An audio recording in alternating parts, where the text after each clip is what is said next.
اسلام آباد سے divisional bureau chief Malik Nadeem کی رپورٹ کے مطابق جیسے ہی چیف جسٹس عمر عطا بندیال کی ریٹائرمنٹ قریب آ رہی ہے، سپریم کورٹ آف پاکستان خود کو 5 اہم مقدمات کی سماعت مکمل کرنے اور فیصلے سنانے کے لیے وقت کے خلاف دوڑ میں پڑ گئی ہے۔ ان مقدمات نے چیف جسٹس کے نامزد کردہ قاضی فائز عیسیٰ کو حتمی فیصلے سنانے کی ذمہ داری وراثت میں ملنے کے ممکنہ منظرنامے کے حوالے سے شدید قیاس آرائیوں کو جنم دیا۔ سب کی نظریں چیف جسٹس بندیال کی سربراہی میں عدالتی کارروائی پر لگی ہوئی ہیں، جو ستمبر کے وسط میں ریٹائر ہونے والے ہیں۔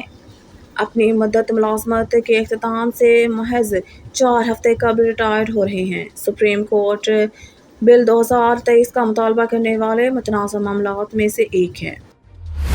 ہالینڈ میں قرآن پاک کی بے حرمتی کی بیورو چیف ملک ندیم کی رپورٹ کے مطابق پاکستان 18 اگست 2023 کو دی ہیگ میں قرآن پاک کی بے حرمتی کے ایک اور اشتعال انگیز اور انتہائی جارحانہ اقدام کی شدید مذمت کرتے ہیں۔ یہ دانستہ اسلام فوبک عمل دنیا بھر کے 2 ارب مسلمانوں کے جذبات کو گہرا ٹھیس پہنچاتا ہے اور پرامن بقائے باہمی اور بین مذہبی ہم آہنگی کے لیے خطرہ ہے۔ ایسی جارحانہ کارروائیوں کو اظہار رائے اور احتجاج کی جائز آزادی کے تحت نہیں لایا جا سکتا۔ بین الاقوامی قانون ریاستوں کو مذہب یا عقیدے کی بنیاد پر نفرت، امتیازی سلوک اور تشدد کو جان بوجھ کر اکسانے کی روک تھام اور ممانعت کرنے کا پابند کرتا ہے۔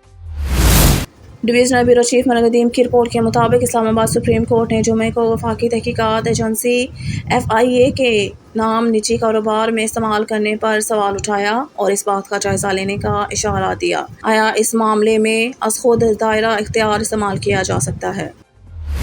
ٹیکس ادا درندہ صفت ملزمان کی گرفتاری کے حوالے سے SP پوٹھوہار کی press conference. Divisional bureau chief Malik Nadeem کی رپورٹ کے مطابق کم عمر لڑکوں سے زیادتی اور ویڈیوز بنا کر بلیک میل کرنے والے گینگ کے 2 ملزمان گرفتار۔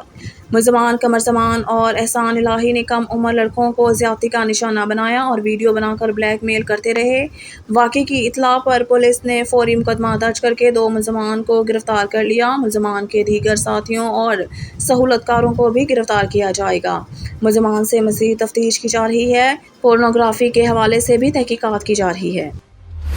اسلام آباد سے divisional bureau chief Malik Nadeem کی رپورٹ کے مطابق صدر مملکت عارف الوی نے ہفتے کے روز آفیشل سیکریٹریٹس ترمیمی بل 2023 اور پاکستان آرمی ترمیمی بل 2023 پر دستخط کر دیے۔ قومی اسمبلی سے منظوری کے بعد دونوں بل سینیٹ میں پیش کر دیے گئے۔ ارکان خزانہ نے بلوں پر تنقید کی، جس کے بعد چیئرمین سینیٹ نے بلز قائمہ کمیٹی کو بھجوا دیے۔ بعد ازاں دونوں بلوں میں سے بعض متنازع شقوں کو نکال کر بلوں کو دوبارہ سینیٹ میں پیش کیا گیا۔ منظوری کے بعد انہیں صدر الوی کے دستخط کے لیے بھیج دیا گیا۔ سرکاری راز ایکٹ سرکاری راز ترمیمی بل کے مطابق اگر کوئی شخص جان بوجھ کر امن و امان کا مسئلہ پیدا کرتا ہے یا ریاست کے خلاف کام کرتا ہے تو وہ جرم کا مرتکب ہوگا۔